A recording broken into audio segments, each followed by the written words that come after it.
Hey YouTube, FrogToad here.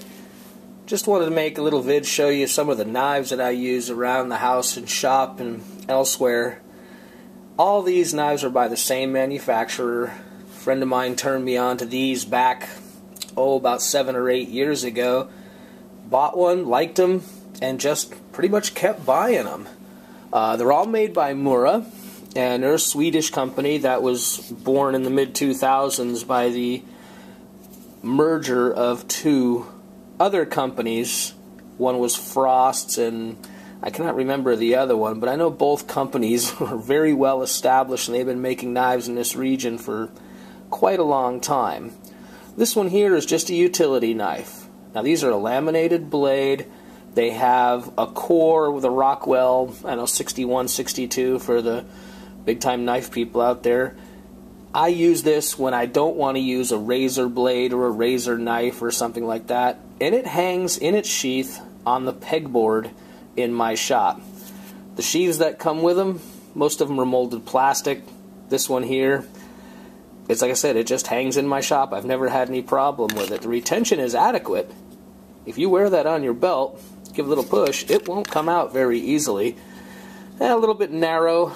Maybe the Swedes don't use thick belts like a lot of Americans do, and I find the little button snap to be interesting. I guess that's another thing they do over there quite a bit.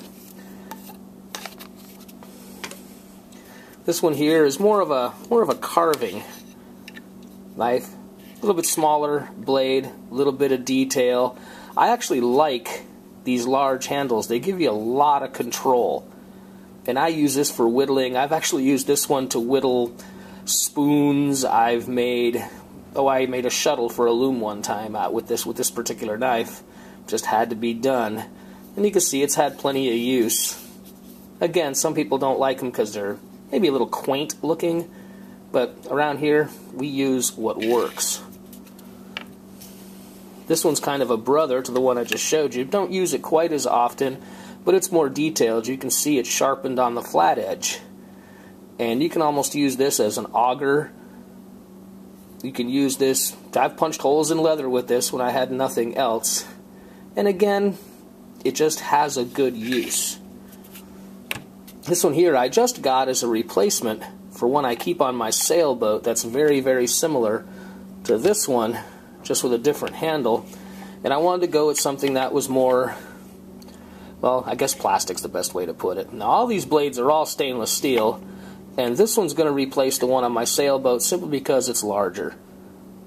It's a little easier to use, and around salt water I think this will make a better knife. It'll sit inside the companionway as an emergency knife if I need it.